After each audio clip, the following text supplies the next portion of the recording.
नमस्कार, न्यूज़ 18 के digital platform पर आपका बहुत स्वागत है। मैं हूं आपके साथ अंशिका पाठक। बरेली में एक्ट्रेस दिशा पाटनी के घर हुई फायरिंग के मामले में 2 आरोपी एनकाउंटर में ढेर हुए थे।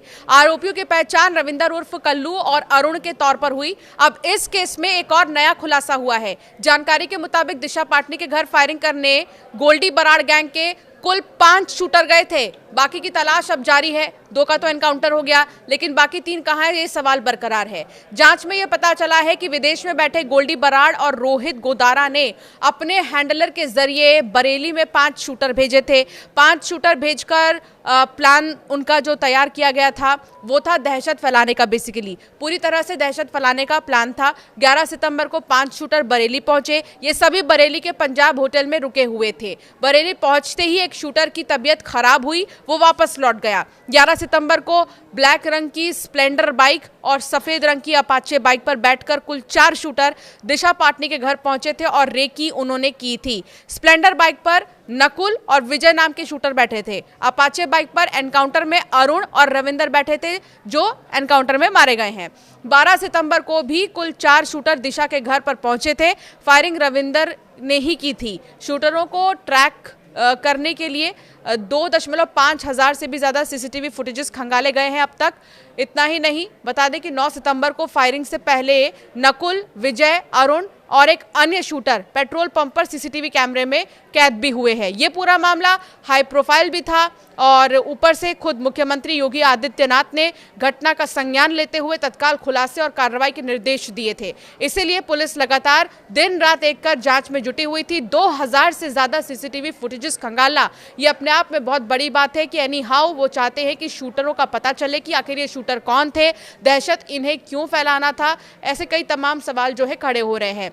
बुधवार शाम को यूपी एसटीएफ की नोएडा यूनिट और सीआई यूनिट दिल्ली और सोनीपत एसटीएफ की जो संयुक्त टीम है वो थाना ट्रोनिका सिटी गाजियाबाद में इन बदमाशों की मुठभेड़ हो गई, जिसमें दोनों ही बदमाश रविंदर और अरुण गंभीर रूप से घायल हुए। दोनों को इलाज के लिए अस्पताल में भर्ती कराया गया, जहां डॉक्टरों ने मृत घोषित कर दिया। नोएडा एसटीएफ यूनिट के एसपी वसीम अकरम ने बताया कि दोनों ही बदमाश रोहित गोदारा और गोल्डी बराड़ गैंग के सक्रिय सदस्य थे।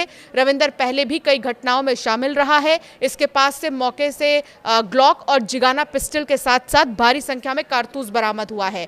अब पुलिस फरार आरोपी नकुल और विजय की तलाश कर रही है। आपको बता दें कि जो एक्ट्रेस दिशा पाटनी है, एक्ट्रेस दिशा पाटनी की बड़ी बहन खुशबू पाटनी भारतीय सेना की पूर्व मेजर है। उन्होंने एक वीडियो मैसेज में लड़कियों पर अनिरुद्ध आचार्य की टिप्पणी पर आपत्ति जताते हुए सवाल उठाया था कि कोई संत ऐसा बोल सकता है क्या। वैसे खुशबू पाटनी ने प्रेमानंद महाराज पर दिए गए अपने बयान के लिए पहले ही सोशल मीडिया पर माफी मांग ली थी, लेकिन इसके बावजूद हमलावरों ने उनके घर पर फायरिंग कर दी। हालांकि बड़ी बात यह है कि कुल 5 शूटर थे, लेकिन एक की तबीयत खराब हो गई, वो चला गया था। 4 शूटरों ने रेकी की थी, जिनमें से 2 शूटरों ने जिन्होंने गोली चलाई थी उनका एनकाउंटर कर दिया गया। अब सवाल यह कि बाकी के 3 कहां हैं। तीनों से भी पूछताछ का सिलसिला शुरू होगा तब जब वो पकड़े जाएंगे। ये पूरा मामला बॉलीवुड एक्ट्रेस दिशा पाटनी के बरेली स्थित घर पर फायरिंग को लेकर था, जिसकी जिम्मेदारी रोहित गोदारा और गोल्डी बराड़ गिरोह ने ली। फिलहाल बताया जा रहा है कि इस फायरिंग में कोई भी घायल नहीं हुआ। एक सोशल मीडिया पोस्ट में गिरोह ने इस हमले की जिम्मेदारी ली थी। सोशल मीडिया पर पोस्ट तेजी से उनका वायरल भी हुआ था। दिशा पाटनी के घर हुई फायरिंग की जिम्मेदारी रोहित गोदारा और गोल्डी बराड़ ने एक वायरल पोस्ट के जरिए ली है।